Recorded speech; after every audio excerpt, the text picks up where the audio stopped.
Bonjour, bienvenue chez MVP Foot. Voici le résumé de l'actualité du football ivoirien. On espère que ça va te plaire. Donc, laisse un pouce bleu et aussi essaie de t'abonner pour ne rien rater de l'actualité de nos chers footballeurs éléphants.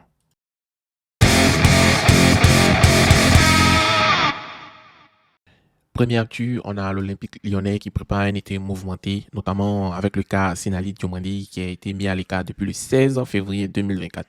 Le défenseur central ivoirien ne fait pas partie des plans du dirigeant malgré ses 7 titularisations au début de cette saison. Et puis, il y a eu le changement d'entraîneur qui a conduit son ostracisme sur, voilà, ceux qui ne comprennent pas, son banquetage, quoi. Voilà, sous Pierre Sage. Voilà, donc avec un an de contrat restant, on sait tous que son départ est inévitable après avoir disputé 10 matchs seulement toute la saison. Donc, vous voyez, Sinali Diomandi, c'est un défenseur ivoirien qui était vraiment titulaire, qui était vraiment sur une grande pente. Il avait une grande ascension, quoi. Voilà, on pensait que c'était l'avenir du football ivoirien en tant qu'en défense, leader en défense. On ne connaissait même pas les Kosonou, on ne connaissait même pas les Diomandi, les Willy Boli, Indika et choses. Sinali Diomandi était là, mais on ne sait pas ce qui s'est passé. Mais bon, avec ces un an de contrat, on espère qu'il va trouver un bon point de chute pour qu'il puisse revenir à son meilleur niveau. Parce que là, c'est pas bon pour notre Sinali Diomandé. Moi, j'apprécie forcément ce défenseur et on espère que tout va bien se passer dans son nouveau club, qui est son nouveau transfert. Et aussi, moi, j'aimerais pas qu'il reste dans son club de Lyon actuellement. Voilà.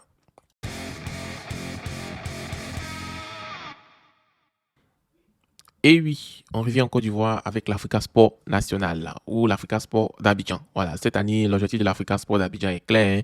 Voilà, c'est la montée de la Ligue 1 et ils sont à 90 minutes de cet objectif.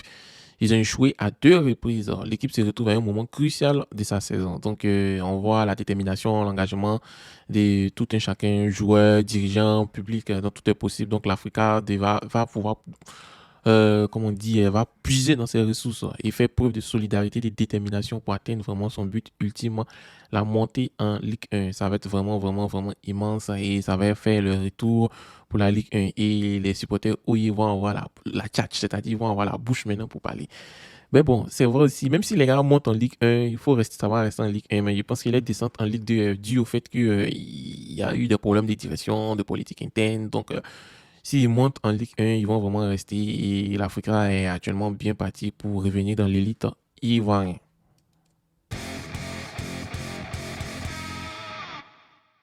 Christian Kwame est courtisé par le club de Valence, le club de Bruges et on sait tous que son choix devra se faire en tenant compte de plusieurs aspects, dont du projet sportif, de la stabilité du club, l'adaptation culturelle et des conseils professionnels. Moi, je dis que Christian Kwame est vraiment à l'aise en Italie, surtout à Fiorentina. Donc, vaut mieux qu'il reste là-bas et qu'il s'impose, en fait. Pas le moment de changer les clubs, en fait. Voilà, moi, c'est mon avis. Et bon, il y a certains qui disent que l'Espagne lui va bien. Donc, et puis, bon, d'autres disent que c'est Valence pour lui, hein. Voilà, Valence pour lui. On espère que ça va donner. Donc, on a tous vu, hein, on a tous décrié Christian Kwame en tant qu'attaquant de pointe. Mais dans son club, il a utilisé encore en tant qu'ailier. Donc, peut-être son nouveau poste d'ailier va permettre à ce qu'il puisse revenir en équipe nationale de toutes les façons, qu'il réfléchisse et puis choisisse le club qu'il trouve mieux pour lui. Voilà.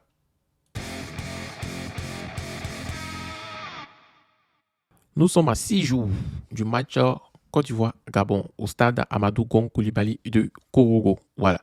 Donc, c'est le retour des éléphants après le sacre continental et on va se jouer à Korogo. Donc, on espère que ça va être une victoire écrasante contre le Gabon. Actuellement, les Gabonais savent que ça va être difficile contre la Côte d'Ivoire. Donc, ils sont en train de se préparer depuis une semaine. Une semaine d'avance, les Ivoiriens. Il y a certains qui ont commencé à être orgueilleux. Ils ont désactivé l'humilité. Ils disent que ils ont donné une semaine de conditions aux Gabonais pour s'entraîner avant qu'eux commencent à s'entraîner parce qu'eux, ils sont prêts. Voilà. Attention, attention, c'est une qualification Coupe du Monde. On a raté deux Coupes du Monde. On ne doit pas rater cette troisième Coupe du Monde. Du coup, il faut vraiment, vraiment bien se préparer et aussi prendre cette équipe de Gabon au sérieux.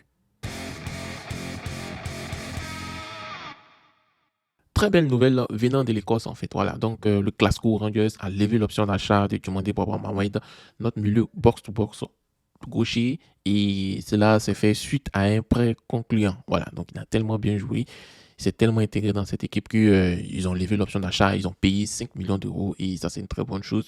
On voit que notre élément il est vraiment vraiment heureux et on espère qu'il va vraiment vraiment progresser C'est pas pour rien qu'il porte le numéro 42 national. C'est notre futur Yaya Touré et puis notre milieu box-to-box gaucher. Donc, on attend de voir ce que ça va donner contre le Gabon ou le Kenya où il va jouer ses premières sélections. En tout cas, on est vraiment excités et on va voir ce que ça va donner avec Diomandé Baba Mohamed.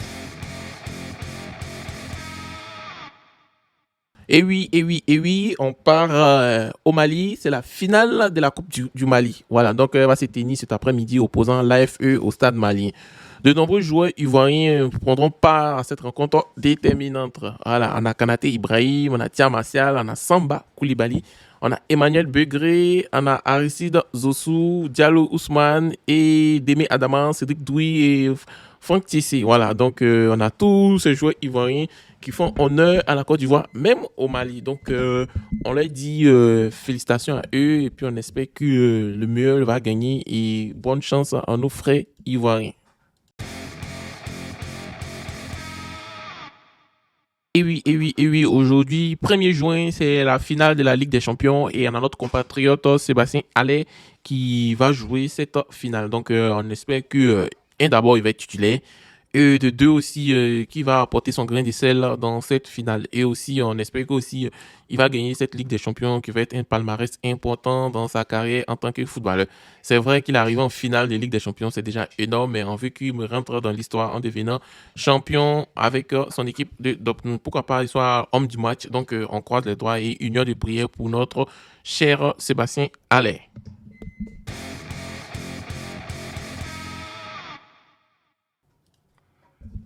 On apprend que la sélection nationale U20 a quitté Abidjan ce vendredi soir sous la direction du sélectionneur Dao Lassina pour se rendre à Toulon en France pour participer au tournoi Maurice Révélo, anciennement appelé tournoi de Toulon.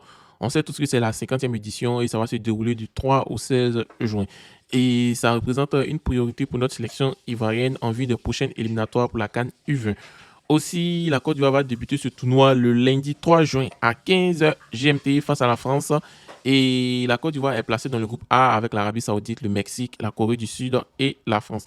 En tout cas, on a pas mal de pépites qui sont dans le championnat local, qui sont joués sur ce tournoi. Et on sait tous que ce tournoi a permis à certains de nos joueurs à aller dans des championnats étrangers. Donc, on espère que la Côte d'Ivoire va faire de bonnes figures et aussi ils vont, comme on dit, gagner le tournoi. Et aussi, beaucoup de pépites vont aller dans des clubs européens. C'est de ça qu'il s'agit.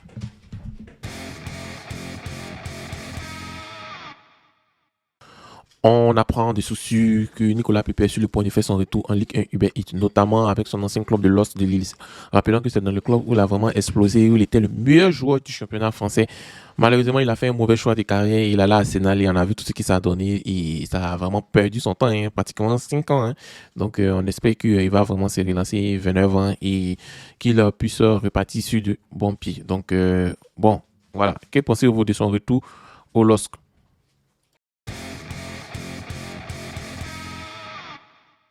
Et oui, et oui, et oui, et oui, et oui, c'est tout pour aujourd'hui. Donc, n'oubliez pas de vous abonner. Aussi, on vous rappelle que aussi on a une chaîne YouTube qui s'appelle Pasco Foot et aussi une page Facebook des MVP Foot et une page Facebook de Pasco Foot. Pour ceux qui sont amoureux du football ivoirien, c'est MVP Foot. Pour ceux aussi qui veulent aussi débattre, aussi connaître les actus sur le football international, c'est Pasco Foot. Donc, on vous attend nombreusement là-bas. Et puis, merci beaucoup.